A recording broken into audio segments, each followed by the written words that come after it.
a packet of yeast. Small and tiny is the yeast cell, but endowed with the power of nature. We have a pot, a heating element, and an electronic contraption, which we will use to control the temperature. Of course, temperature is not the only thing we need to control. And for measuring weight, we have this 40-year-old analog kitchen scale, which doesn't really work anymore. But we are not the types to be discouraged by details like this. So we take our malt and we weigh it in, more or less.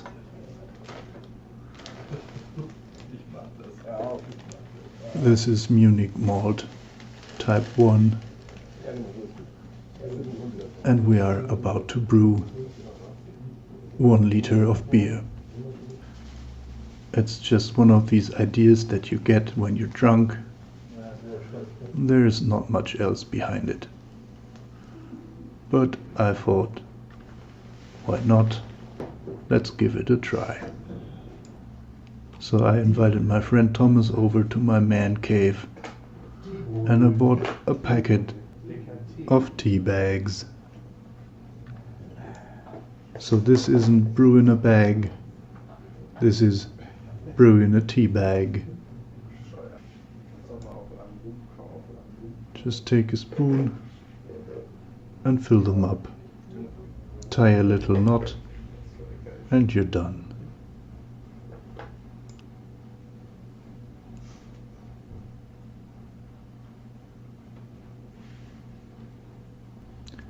Feel free to try some of the grain and put your tea bags in your little pot and you're ready to go.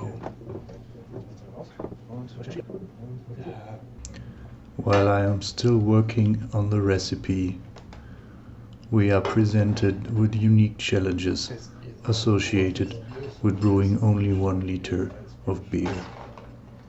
We have a 50-gram package of hops, but no way of weighing in gram amounts of pellets.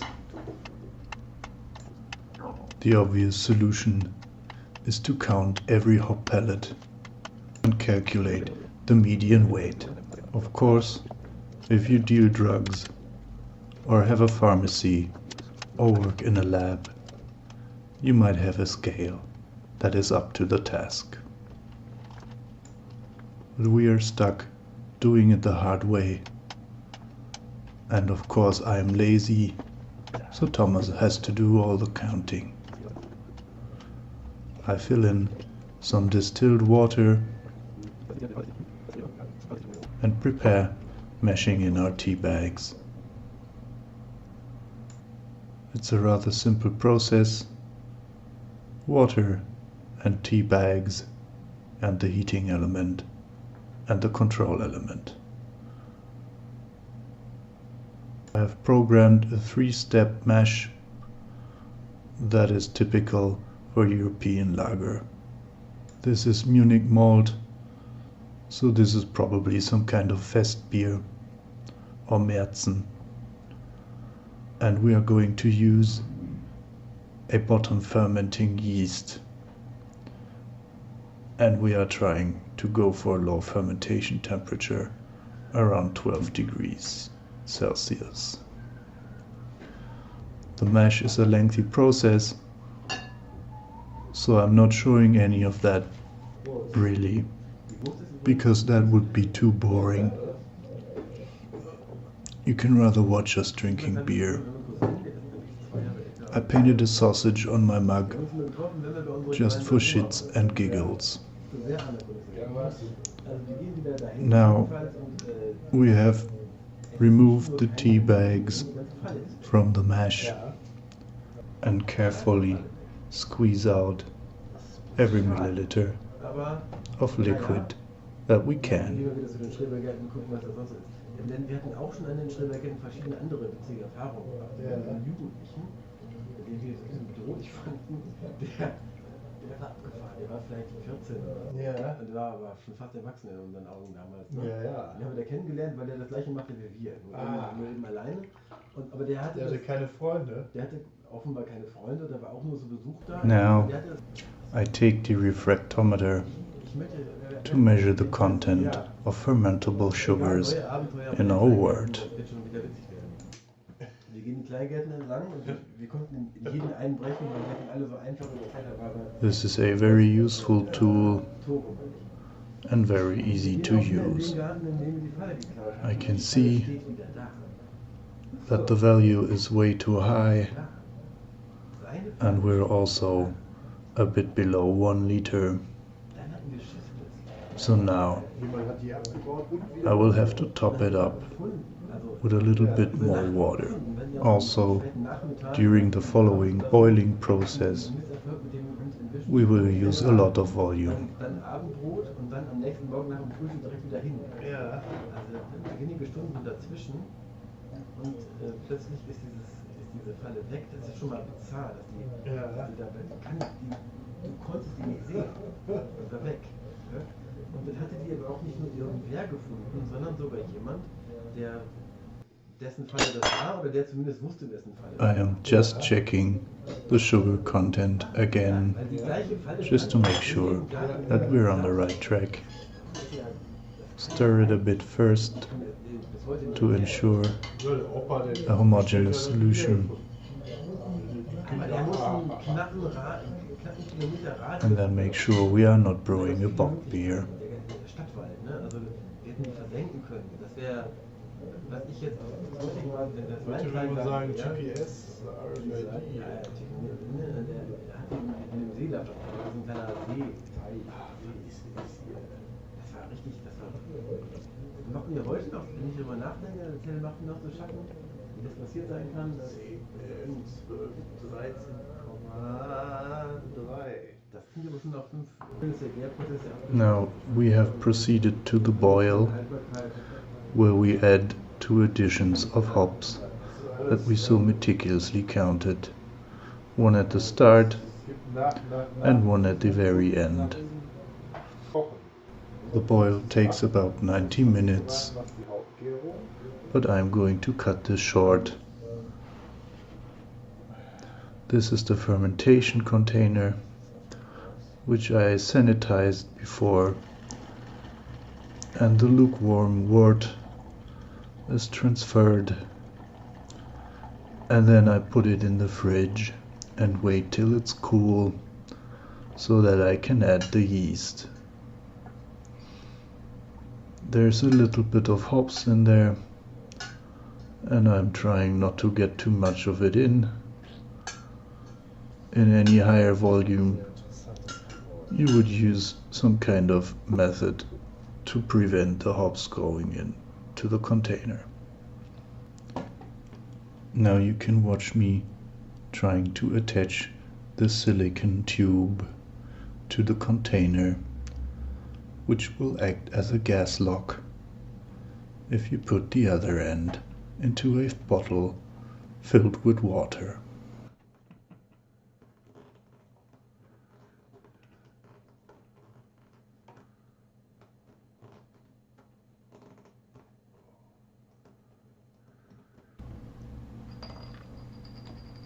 Just checking the temperature again, as choosing the wrong time to put in your yeast might jeopardize all your efforts.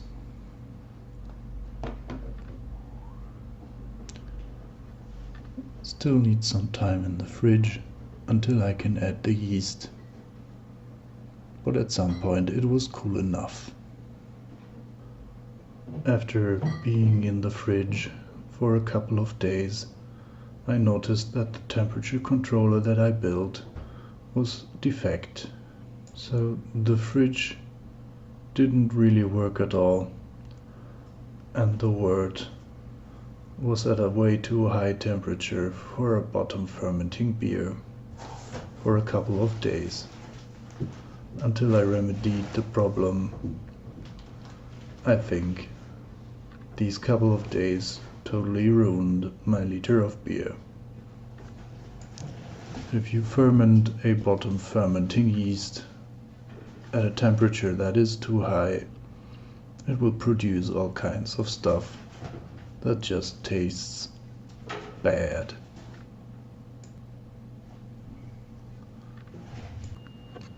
In order to get that precious CO2 inside our beer,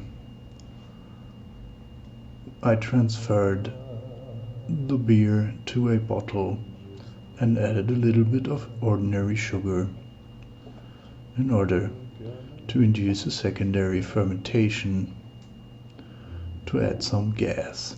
As you can see, fermentation is going on and there are bubbles coming up. At this point, the color was okay, the beer looked fine, and everything seemed in order. After secondary fermentation, the beer was kept in the fridge at fridge temperatures for lagering for almost a month. At this point, I had cut off my beard and I had a couple of friends over for tasting the beer.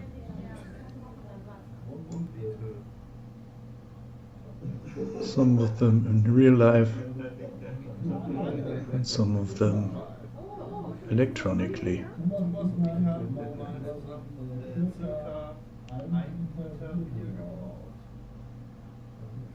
We're mentally preparing to give it a taste, and an important part with a swing top bottle is opening it. Wait for it, wait for it, wait for it, wait for it. There it goes. That was probably the best part of our 1 liter of beer. Now the pour was also pretty nice. The color is really nice.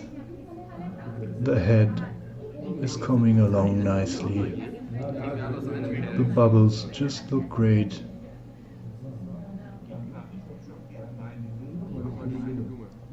And the visuals are perfect.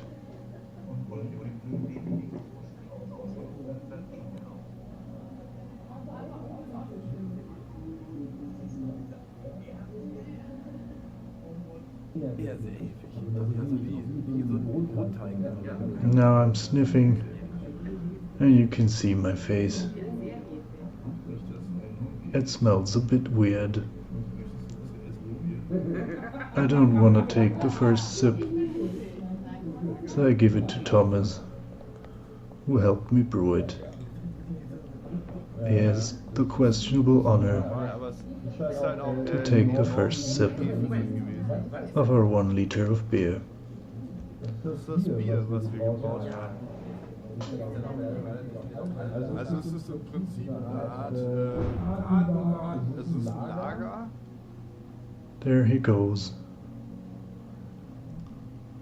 And the enthusiasm is notably restrained. He has no trouble passing it along to the next guinea pig, who passes it along rather quickly. The beer is really funky. There are hints of strawberry and a very strong taste of bread dough. It might be the temperature fuck up. It might be the relatively high number of yeast cells, or a combination thereof. I think, as a matter of principle, I have demonstrated that brewing 1 liter of beer is perfectly possible with brew in a tea bag. There are drawbacks, of course, that are associated with the small volume, and the importance of temperature control during fermentation is probably even higher than when you are brewing with a normal volume. Wie kommt sie denn auf Lakritz?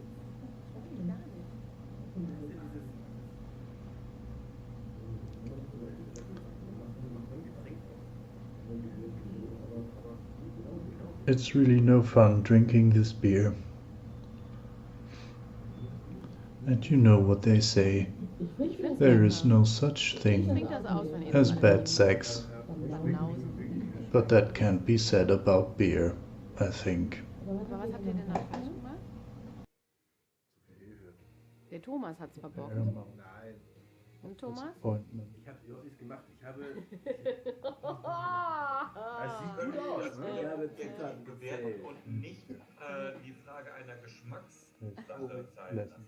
Arne, du bist jetzt auch auf dem Weg. Like Donald Trump once said on Twitter, sometimes by losing a battle, you find a new way to win the war.